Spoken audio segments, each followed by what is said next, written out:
Yo, what's cracking everyone? Ericship 111 here. So with Forza Horizon 6 finally being teased, the hype for this game is officially starting to build. We already know a few key things about Horizon 6. Obviously, it's set in Japan. It'll also feature the biggest and most ambitious map Playground Games has ever created, with Tokyo confirmed to be the most detailed city they have ever built, and on top of that, proper seasons will be returning. However, as exciting as all of this might sound, we need to be real for a second. Although Forza Horizon 5 was visually stunning and packed with loads of content, it was far from perfect.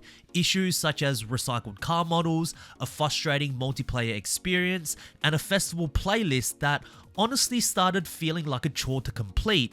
If any of these same problems return to Forza Horizon 6, even Japan, one of the most requested locations for this series, won't be enough to save the title.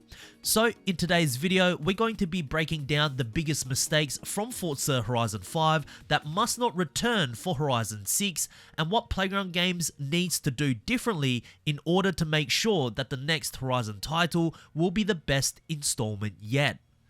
Starting off with number 1, Eliminator map design. One of the biggest criticisms players had with Forza Horizon 5 Mexico was of course the map itself. Sure, it was massive, around 1.5 times larger than Horizon 4 UK, but unfortunately there were a lot of extra space that just felt empty.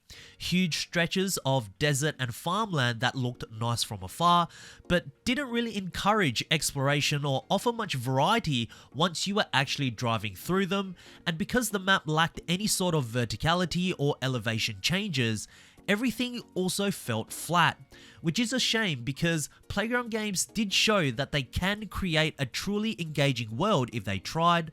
The Rally Adventure DLC, for example, nailed the importance of map elevation and utilizing every space possible. Now, had that same design philosophy been applied to the main map of Mexico, Horizon 5 could have been one of the most memorable worlds in the entire series.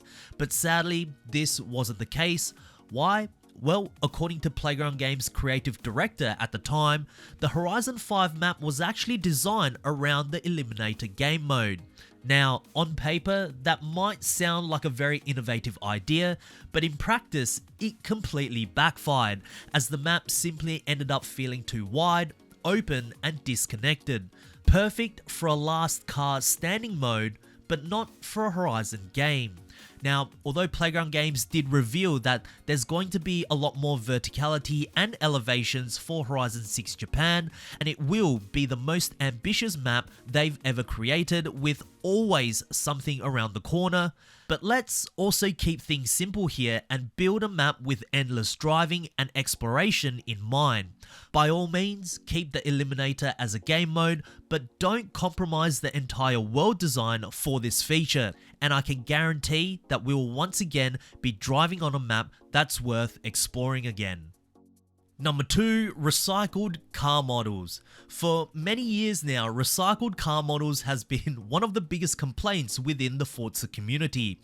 A huge portion of the car list in Forza Horizon 5 still include cars that were originally 3D modeled back in the Xbox 360 and the original Xbox era, a time when cars were built using photogrammetry and reference images instead of precise laser scanning technology available today. Now, at a quick glance, majority of these recycled car models look alright. It's only until you go into Forza Vista mode, take a photo with the vehicle, or simply begin to spend more time with it will you then notice all of the imperfections, from the terribly upscaled interior textures to the downright incorrect proportions. These cars should have been left behind like Turn 10 said they would once Forza Motorsport 5 released on the Xbox One. But over a decade later, and an entirely new console generation after, vehicles like the Nissan Silvia S15, the Nissan R32 Skyline GTR, the Toyota Corolla AE86, just to name a few, still haunt the Forza franchise today. Now, there are some good news. The first is that both Turn 10 and Playground Games have confirmed on Reddit over a year and a half ago that a handful of cars, which include some of the most notorious culprits like the AE86 and the Nissan Silvia S15, are being chased down to be rescanned for the next Forza game.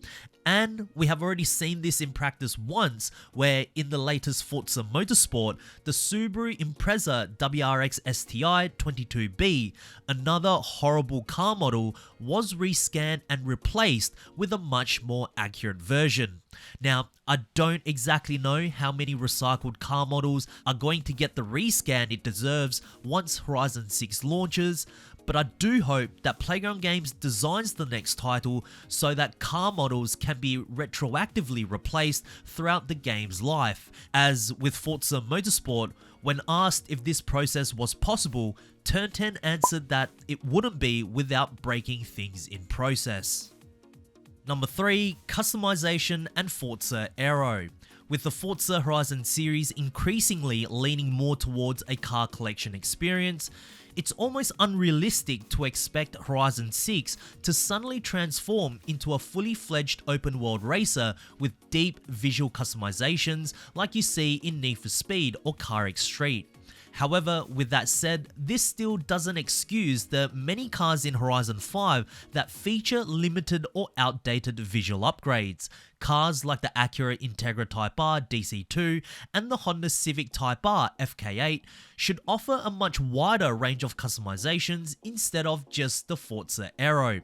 And don't even get me started with cars like the Nissan Skyline R33 GTR, where nearly every aftermarket body part feels like it's frozen in time in the mid-90s. Now, I understand that implementing exciting modern visual car customizations for every vehicle in Horizon 6 will take massive efforts from both Turn 10 and Playground Games, but if they're going to set a Horizon game in Japan, a country where aftermarket upgrades are almost part of their automotive culture itself, then this isn't just something nice to have, it's necessary to making the game feel authentic to the location. Basically, if Horizon 6 wants to fully capture the Japanese car culture, then visual car customizations needs to be more than just a checkbox. It really needs to be a core part of the game's experience.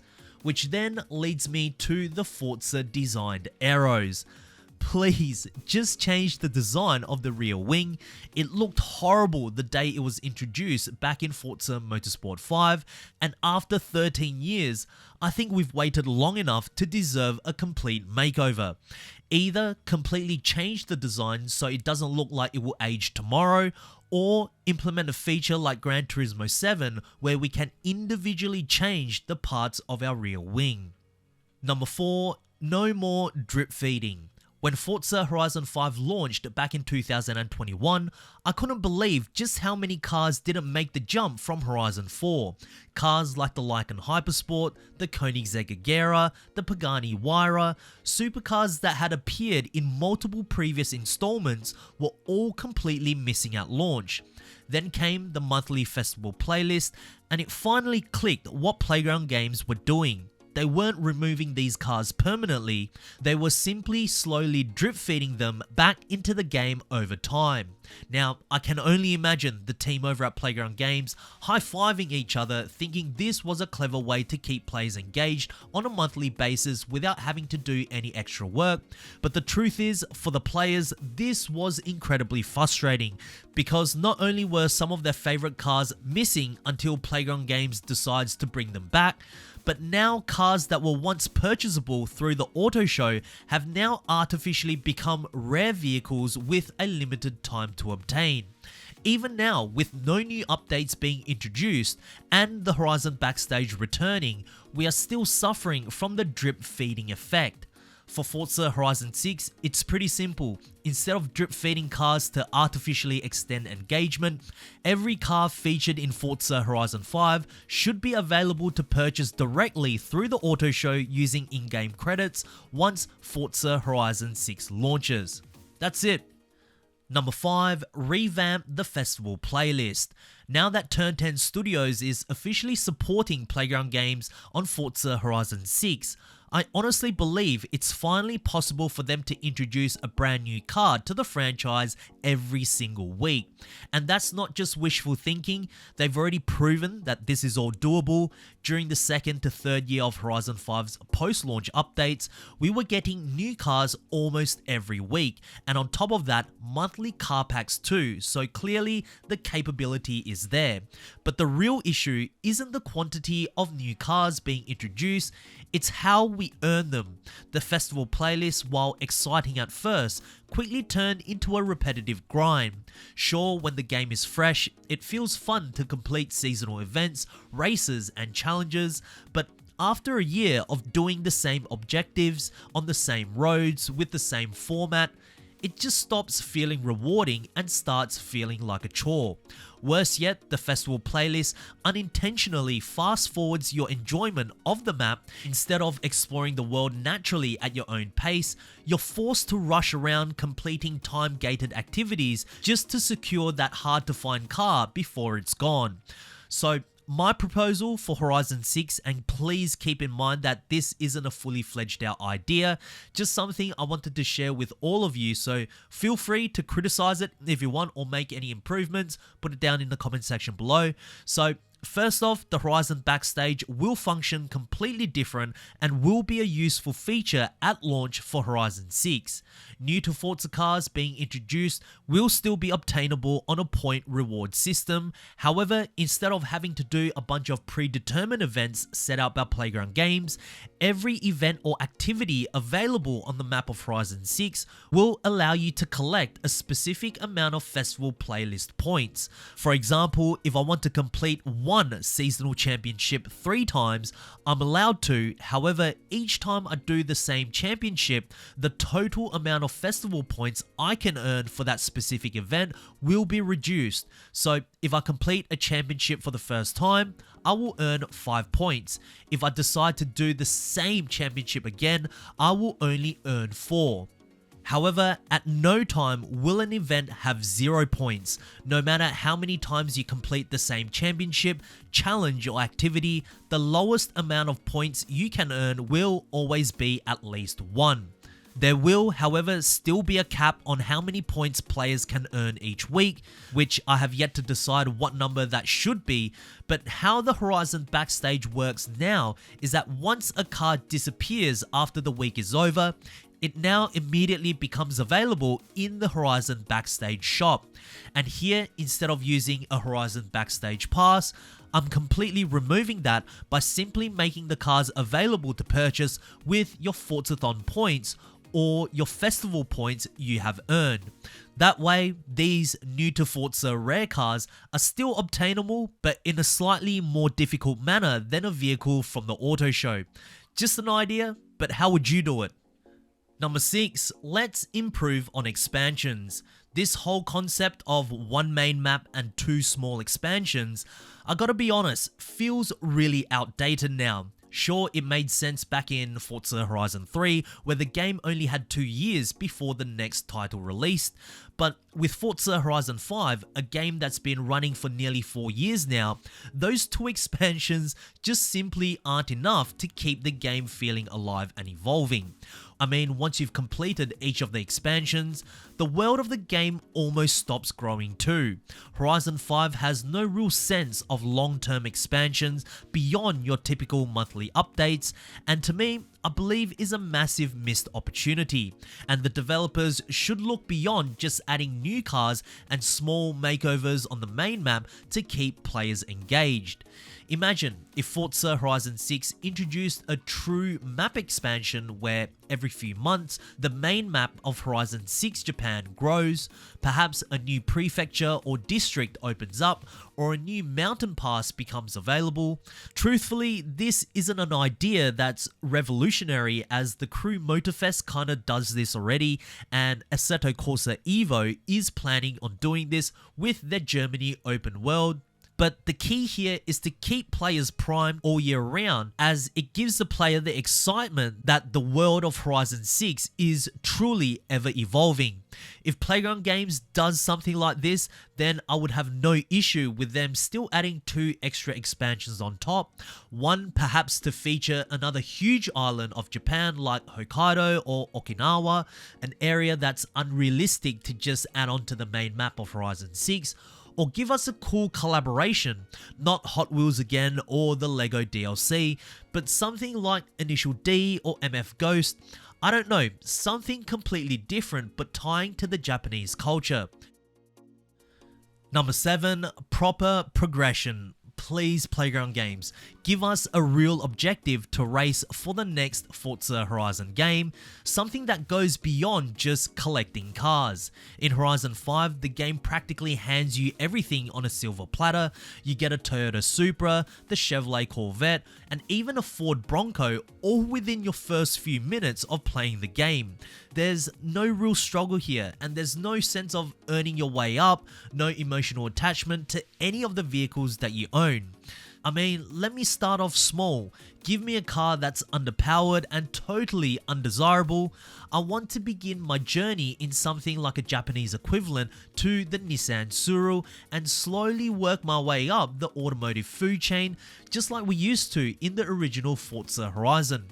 Now, somewhere along the line, Forza kind of lost this magic, that sense of progression, ownership, and growth that made the earlier games feel so rewarding. If any of you have also played Forza Motorsport 4, you'll know exactly what I mean. The game had tons of cheap, modifiable vehicles that felt like blank canvases that you could just tune them, race them, and genuinely feel proud of every upgrade that you made. Selfishly, for me, I'd love to see Horizon 6 embrace that same kind of philosophy again. A car list filled with true starter vehicles, hidden gems, and affordable project cars that you can turn into a beast through hard dedication and lots of skill. That's all I want. And I believe Playground Games did slightly experiment with this in the Hot Wheels expansion, as in the beginning you can only choose a low PI rated car to free roam and complete events in, but once you started winning and completing more activities, you would then be granted to owning more powerful PI index vehicles. Hopefully the Hot Wheels expansion was a slight test and that Horizon 6 has a far more rich and in-depth player progression experience. So there we have it, guys. Those are 7 of the biggest mistakes that I don't want to see back in Forza Horizon 6. Now, I know there are other issues that I kind of omitted in today's video, such as the multiplayer aspect, but I do want to talk about that more in a specific video on its own. But apart from that, what else from Forza Horizon 5 do you not want to see again in Forza Horizon 6? Share us your opinions down in the comments section below, as I do read all of your comments, guys. But anyways, if you guys did enjoy today's video, please make sure to smash the thumbs up button, as it really does help me out. And of course, if you guys would like to stay up to date with everything Forza Horizon 6 related, be sure to subscribe, and I hope to see you guys in the next video. Peace.